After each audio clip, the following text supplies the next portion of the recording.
Everybody wanted a means and a method whereby that we could beat racism at a higher level and without and keep the faith, because that was terribly important. The only thing that we had was Christianity. The only thing that white America allowed us to have was our churches.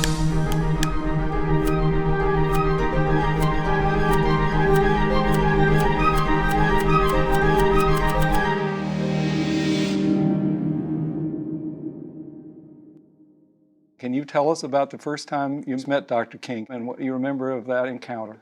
Martin, I had not met Martin King, and he had been invited to Fisk in order to be honored by the school because of what he had already achieved. It was right after he had won the high award for the nation. And as a result of that, I was an editor at the Sunday School Publishing Board of the National Baptist Convention. My wife and I already knew nonviolence, and she in Michigan and I in Illinois, and so we really wanted to build him up and to be able to use this as a means of making nonviolence the means that we will all use to fight racism in particular. But you hope for more than that, but that's enough to hope for, really. And so I was in the park right across the street from Fisk, and wanting to make certain that I got to talk to him. And so after the meeting, he came over, and he'd given a speech at Fisk that every speech he gave was terribly important. And here was my first chance to talk to him. And in fact, I hadn't seen him before this, right? And then here was this man that he didn't talk much. Martin didn't talk much. He listened to you, though. He didn't miss what anybody was saying at any time. It was just he and I. But Martin wanted to know what you thought as much as to what or was thinking. And and this was right after he had received the award, and he had come over to the park. As a result of that, we got in a major conversation, and also got to talk about nonviolence in a way that very seldom did anybody talk about nonviolence to him. And yet he was to us the delivery system for nonviolence in Black America, right? And hopefully in the nation. This was what we really wanted, and because we figured that that was the future, and that was a chance to test out what was possible for nonviolence in the nation, particularly in Black America. But if we could sell Black America, we could sell the nation.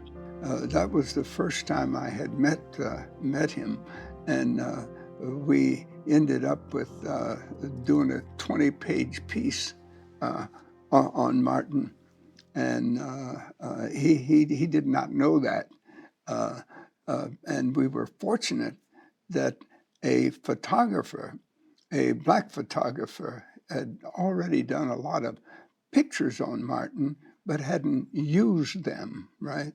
And but he let us use them.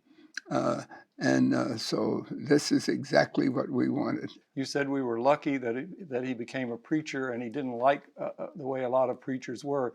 Could you talk a little more about that? Oh, yeah. In fact, Martin was the kind of person who understood people that they dealt with, and he really understood his father. But he understood also the difference between he and his father. He also understood what it meant to be a successful minister in the South,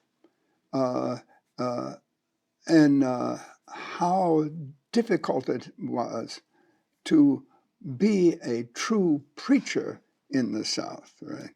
There was a great difference between he and his father's preaching, all right? But everybody loved Martin as soon as they heard him. There was a desire for people to be a part of an educated South, an educated ministry.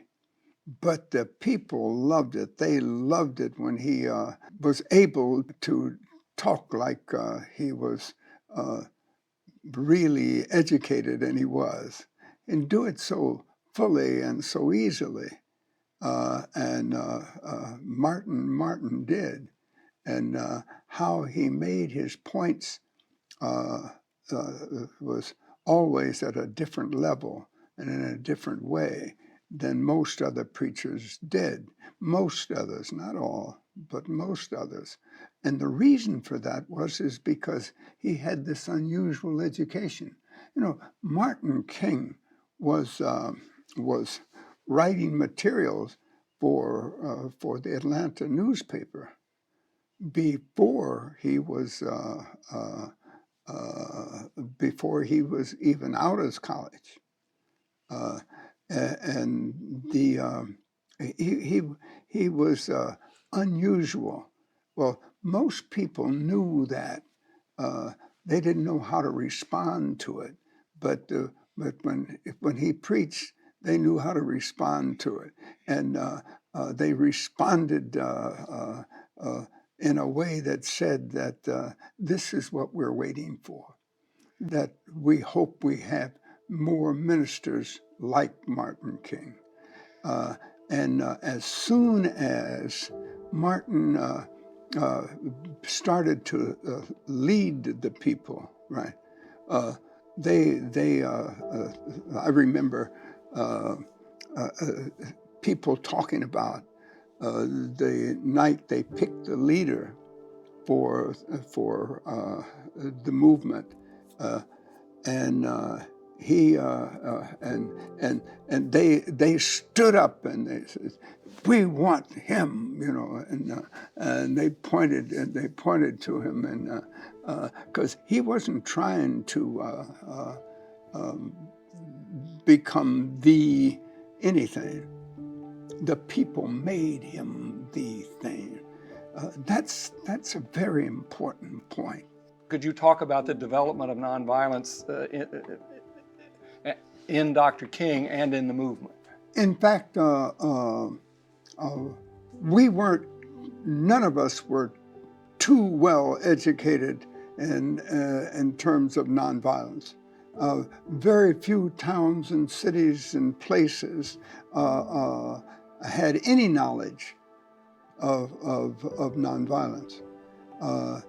And there wasn't any idea that everybody would know about Martin or know about Gandhi or know about any of that, right? That had to come later, and it came as a result of Martin having a method, but had he not had a chance to prove it uh, uh, uh, there's a doubt whether many people would have caught on, right? But remember, they proved it there, and they won, and so that the bus boycott changed buses and how everybody had to ride in Montgomery. That was the proof of the method winning, right? And that was so important. Not a matter of talking, a matter of doing, right? What was your job for Dr. King, and how did he persuade you to take it? Abernathy called me and from the group and said, "Look," says, "when we come back from the evening meal," said, "like for you to preach for us nonviolence." And I was really, I wasn't going to let the idea go. Certainly was going to preach it, but I didn't expect it, nor did I expect anything at the level that Abernathy and Martin then, because they never said anything that they didn't agree on together, right? I knew then that they wanted me to do more than sit around. And as a result of that, when I told everything to my wife, she understood it as well. We understood that here was a chance to do what we had been thinking of a long time ago. And we had been, and as a result, the people ate up the ideas because they desired it. Everybody wanted a means and a method whereby that we could beat racism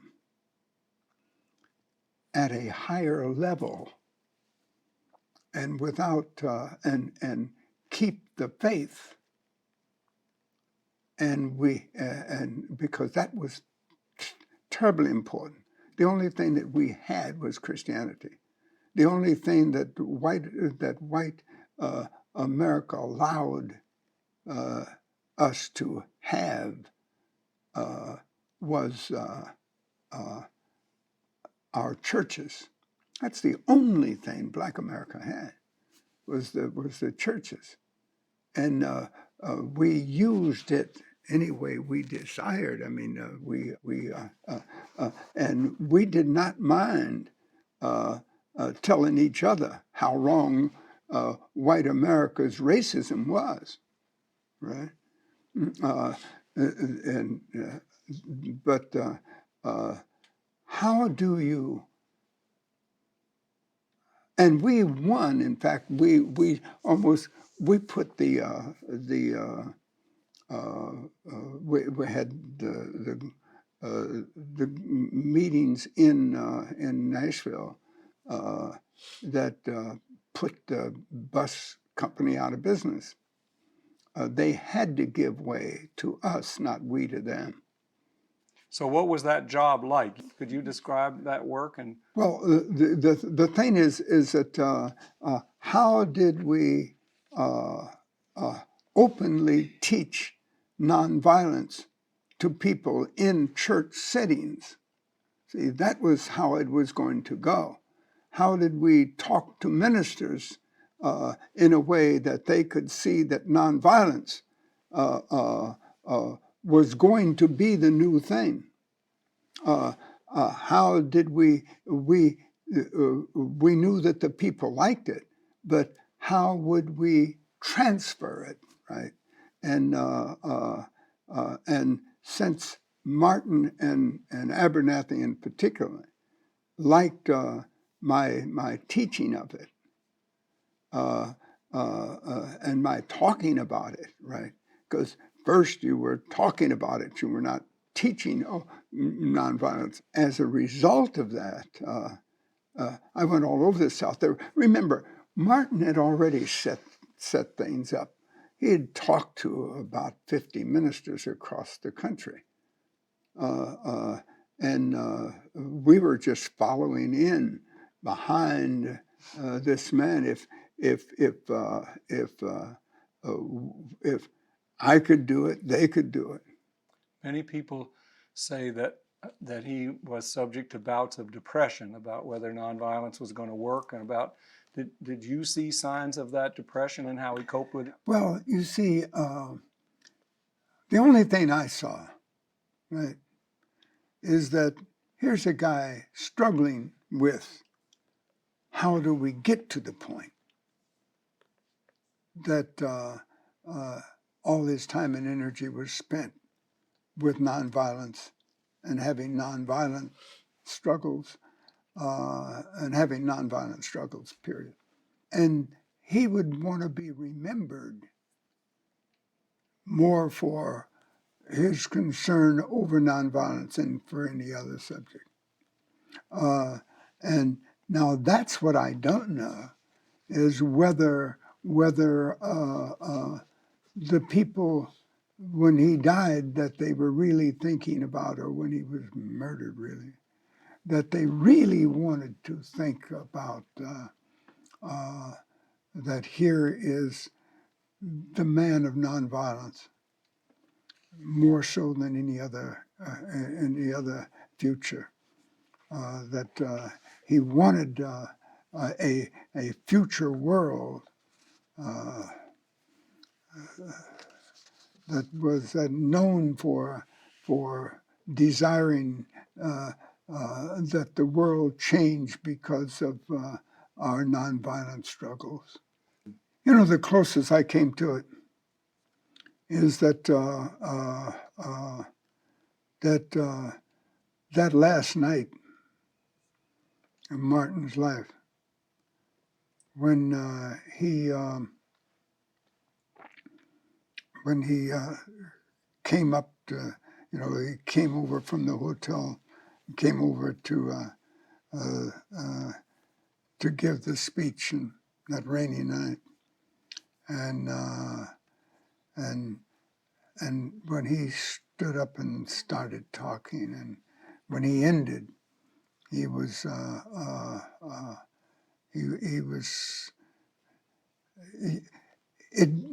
it didn't surprise me, and I don't know why, but it didn't surprise me that he died the next day. It's as though he knew it was coming, but he knew what he was going to do, and he knew who he was, and what he looked forward to doing and being, and wished that he was going to live longer. Now it sounds strange, but that because he was concerned that he create or be a part of creating a nonviolent world, a nonviolent nation at least, or a nonviolent people at least, right? But it was not to be. Could you talk to us a little about the last time you saw Dr. King? It was going to rain, and I left the office, and which was completely on the other side of town, and started toward the house, and we heard that Martin all the way over to the house. We kept hearing Martin King was killed tonight, or he's hurting, and they bring it out slowly to you. We started toward the airport, and we got there before the airplane had come. The next morning, and we had a car then that we'd rented at the airport, and and Coretta and the mayor of Atlanta were there to meet the plane, and and we. I remember she was looking out the window, one of the windows of the plane. And, I don't mean that she was at the window. She was looking. She had opened the window, and she was looking out, and so did we. So we were watching it as they brought the casket up to the side of the plane, and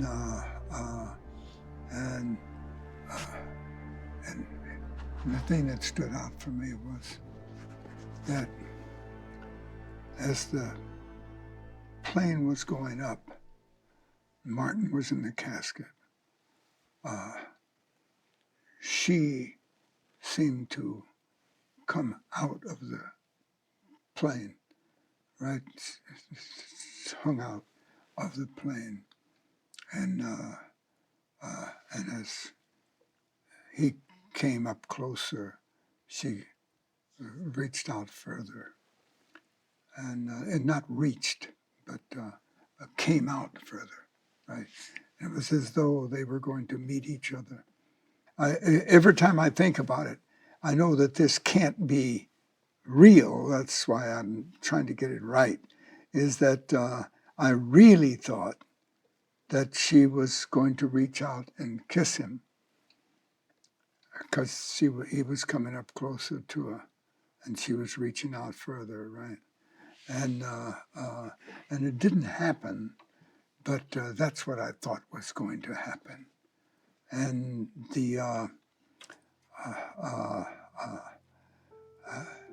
then she went back into the plane, and the plane took off, and we went our various ways.